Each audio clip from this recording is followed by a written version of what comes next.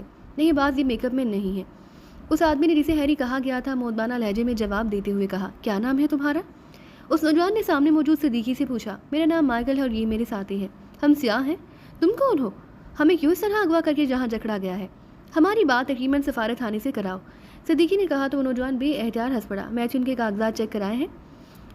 باس نے اس بار دوسرے آدمی سے کہا جس نے ان کی ٹیکسی روکی تھی۔ یس باس، کاغذات درست ہیں، میتھیو نے جواب دیتے ہوئے کہا۔ تم نے کیلون کو اس کے فلیٹ میں گھس کر کیوں ہلاک کیا گیا تھا؟